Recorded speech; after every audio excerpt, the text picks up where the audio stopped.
राधे राधे दोस्तों, कैसे हैं आप सब। आज है दशहरा। तो जानते हैं कि माँ गंगा पृथ्वी पर कैसे आई।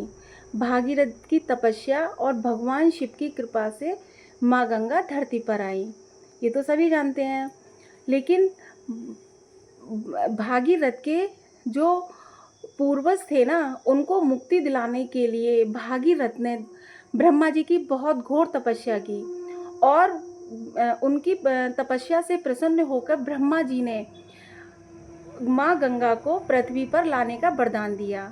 और जब उनको ये वरदान मिल गया तो माँ गंगा को लाना पृथ्वी पर इतना आसान नहीं था। इसीलिए उन्होंने ब्रह्मा जी ने उनसे ये कहा कि आप शिव जी के पास जाइए। तो भागीरथ शिव जी के पास गए और वहाँ जाकर उनसे प्रार्थना की, मतलब उनसे प्रार्थना की कि प्रभु आप माँ गंगा को पृथ्वी पर लाइए, मुझे अपने पूर्वजों को मुक्ति दिलानी है। फिर उसके बाद जो दोस्तों एक ये भी मतलब है कि जब एक राजा सतर थे, उनके 70,000 पुत्र थे। उन 70,000 पुत्रों को कपिल मुनि के श्राप से भस्म कर दिया गया था।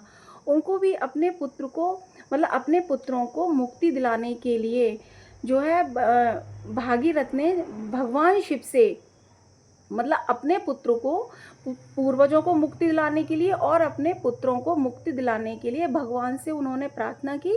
और भगवान शिव ने, क्योंकि वो तो एकदम डायरेक्ट वरदान तो उनको मिला था ब्रह्मा जी से कि वो गंगा को पृथ्वी पर ला सकते हैं, लेकिन वो असमर्थ थे लाने में, वो नहीं ला सकते थे क्योंकि उनका बहाव इतना तीव्र था कि अगर वो डायरेक्ट मतलब सीधे अगर माँ गंगा को पृथ्वी पर लेकर आते तो पृथ्वी को बहुत हानि हो सकती थी। उनका बहाव इतना तीव्र था।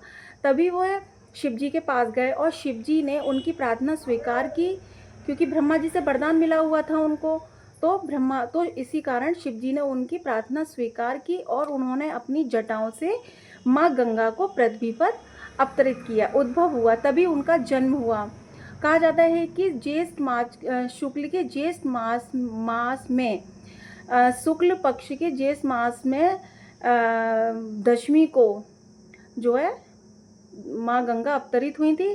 तभी माँ आज ही के दिन इसीलिए दशहरा मनाया जाता है। तो दोस्तों है ना कि माँ गंगा हमारी इतनी पवित्र हैं कि कितना भी जिसने भी इतने पाप किए हों, वो कर्म किए हों, गंगा में उनके स्नान करने से ही मनुष्य को मुक्ति मिल जाती है और वह सीधे धाम को जाता है।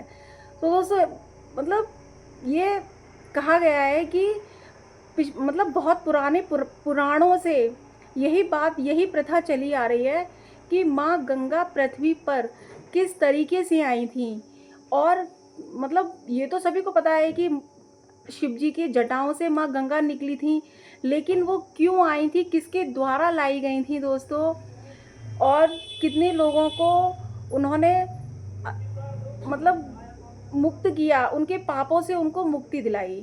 इसीलिए लोग जो आज तो इतना मतलब पाप इतना बढ़ गया है कि बस सभी माँ गंगा में जाके अपने पापों को धोना चाहते हैं, लेकिन अपने अंदर के किए हुए जो उनके कर्म है ना, बस उनको वो नहीं सुधारना चाहते।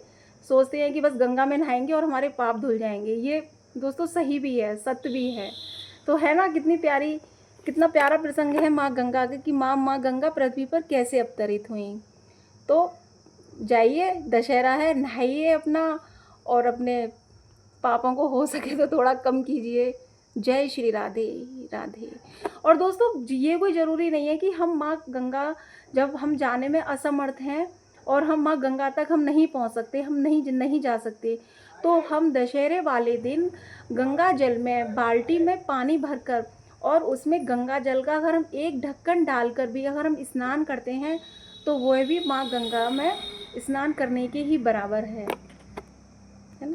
जय श्री राधे राधे राधे।